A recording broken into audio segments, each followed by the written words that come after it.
Menjadi orang yang bisa bertemu Nabi Khidir alaihissalam adalah suatu keistimewaan tersendiri. Nabi Khidir alaihissalam adalah salah satu dari 4 nabi, yakni Nabi Ilyas, Nabi Idris, dan Nabi Isa alaihissalam yang hidup sampai datangnya hari kiamat.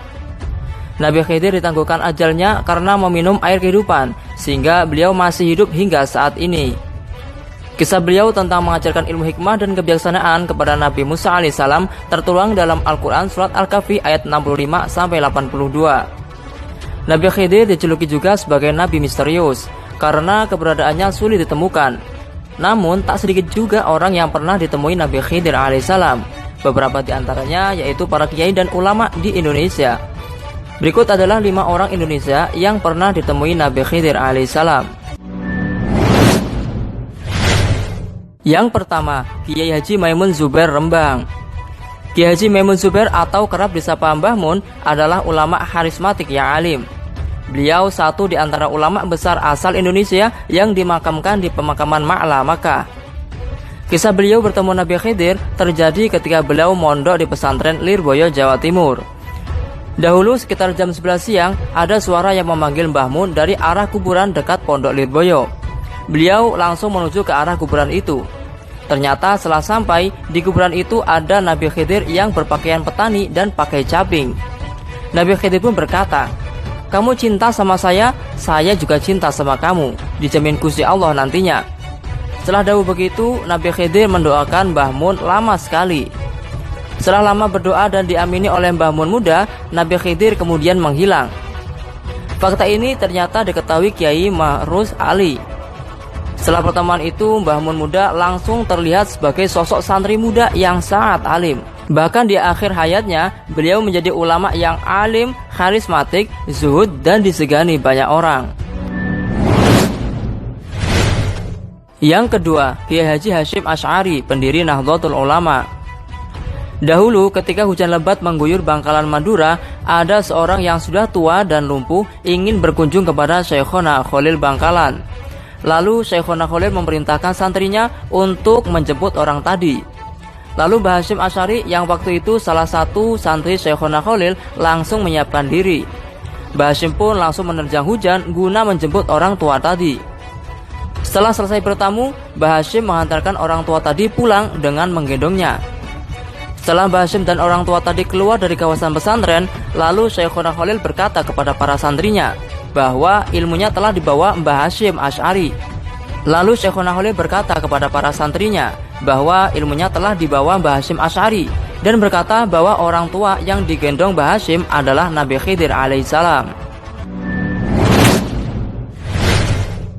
Yang ketiga, Kiai Haji Abdul Hamid Pasuruan. Suatu ketika Mbah Kiai Hamid Pasuruan berkata bahwa Nabi Khidir akan datang di kediaman beliau besok pagi hingga waktu zuhur. Berita ini tersebar cepat hingga keesokan harinya para jamaah termasuk beberapa kiai dan habaib hadir ke rumah Mbah Hamid untuk menyambut Nabi Khidir.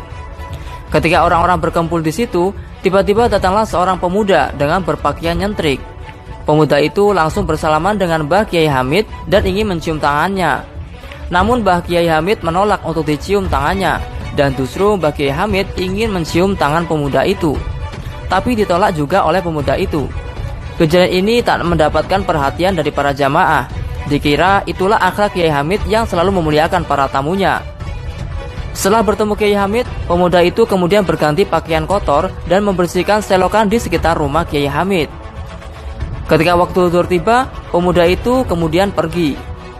Lalu setelah usai sholat zuhur, ada seorang jamaah bertanya kepada Kiai Hamid tentang kapan kedatangan Nabi Khidir. Lalu Kiai Hamid menjawab bahwa pemuda yang tadi membersihkan selokan adalah Nabi Khidir alaihissalam. Yang keempat, Syekhona Khalil Bangkalan. Suatu hari Kiai Khalil asyik ngobrol bersama tamunya. Tiba-tiba datanglah seseorang gelandangan atau pengemis berpakaian lusuh, ingusan sambil menuntun anjing masuk ke ruang tamu. Pengemis itu tanpa izin menyeruput kopi milik Kiai Khalil.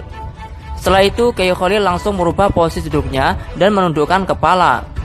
Kejadian ini sontak membuat tamunya jengkel dan hendak mengusir gelandangan tadi karena tidak sopan.